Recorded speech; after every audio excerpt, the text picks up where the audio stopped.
Here's one. How to give up self-sabotage. They call it shooting yourself in the foot, getting in your own way. How do we stop that? We have to first of all notice how we do it.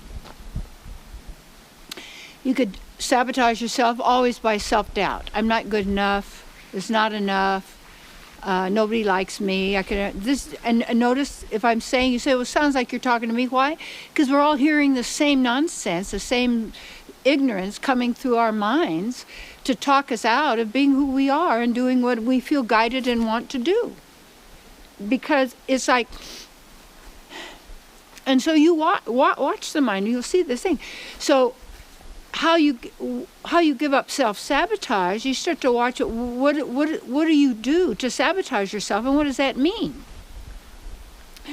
And a lot of people, what that means is, well, I want to do this. This is my goal. Or say I want to have a relationship. I want to get married. Well, okay. So if you're not married now, it means you don't want to be. Oh, right. Okay. So then, if you want to be married, then you have to want to be married, right? Yeah, that's right. Okay. All right. So then you talk about it, and okay, what? And then in the sessions and all that, and after a while, people start to discuss and everything. You begin to. So this is what I do, because I do it to myself. You listen, and you can hear what the person is saying, and they have all these conflicting beliefs. And so they're battling themselves. And self-sabotage is battling at war with oneself.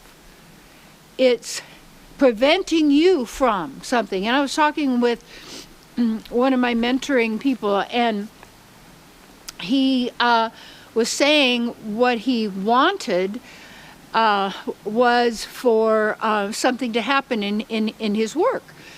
And so then I had him talk a little bit, and as he was talking, he's giving me all these statements as if they're laws, such as, well, when you start to grow, then you start to lose a lot of this and that. Well, lose what? What does that mean? What's that belief? It's not an absolute. Is it true for everybody all the time? As long as if there's one exception, it's not a rule. No. People say, well, you're an exception to the rule. Who made the rules? Who's making the rules, you see? And rules then are held in place by fear of punishment, fear of death, fear of loss, lack, and then also reward. And how do they, people get blackmailed and people get, rewarded for certain things. It's almost like we're like, what would you say? Not that we're all just puppets and robots at some level, but so easily we have been influenced. So that is self-sabotage. You take a look at, are you easily influenced?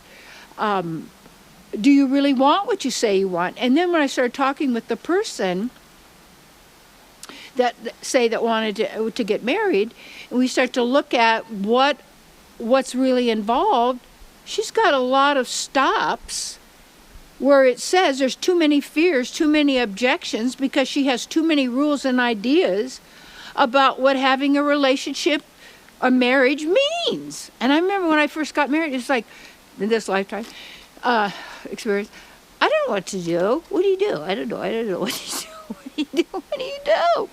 Because, you're trying to be something. Well, how am I supposed to be? I'm supposed to act. I'm supposed to pretend. I remember one time there was this book called Fascinating Womanhood that was out there. And so I tried that one. And it meant you had to act stupid and dumb all the time. So this was after I was single. So I was invited by this man to go out to lunch. So I got there a little bit late, and then I was trying to do the Fascinating Womanhood thing. It's like, oh, I'm so, that traffic just really got me, there's just so trouble. I got so frazzled and all that. He looked at me like I never really saw him again after that, which is fine anyway. But, it's trying to get our act together. That's sabotaging ourselves, because we're not being who we are. We're trying to fit in. We're trying to belong. We're trying to be accepted, and instead of be who we are. So then we think there's something wrong with us, And then we think there's something wrong with everybody else. And what the problem is what we're thinking, what we're talking about, what we believe, what we imagine, what we desire, what we intend, what our consciousness of all of this that we have accepted and we are acting on. So obviously that has to manifest. Remember when I used to play a lot of tennis? Oh, that's a great game, but what stress, because the ball keeps going over the net. And every time, you've got to get yourself back into place and ready for that ball to come in any direction. I mean, it was really challenging. It was really fun. And I would say the ball goes where you hit it. It doesn't change its mind and go somewhere else. Now, there's also other factors. The wind, could be other people involved. There's a lot of different things. And yet, also what I learned in tennis, you follow through. You keep your eye on where you're going to go.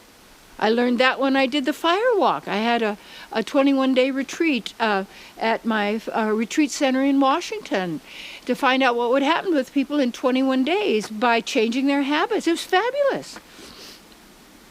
It was fabulous what people did. But in an environment and things set up for them to really get to know and be who they really are. It was fun. It was wonderful. So this thing of self-sabotage is, we've been taught to sabotage ourselves. We've been taught to hate ourselves.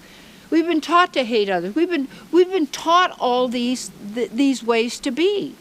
So if you're going to actually give up self-sabotage, that means you're going to allow yourself to fully express and be who you are. What is that? Yeah, so then you begin to contemplate, when you say you're being sabotaged or stopped, what would happen if you weren't being stopped or sabotaged anymore? What would be different? And there's one person I was working with, it was, well, I guess I would just do more of the same, and I keep going to more success after another. It's no. You would definitely keep, what may I say?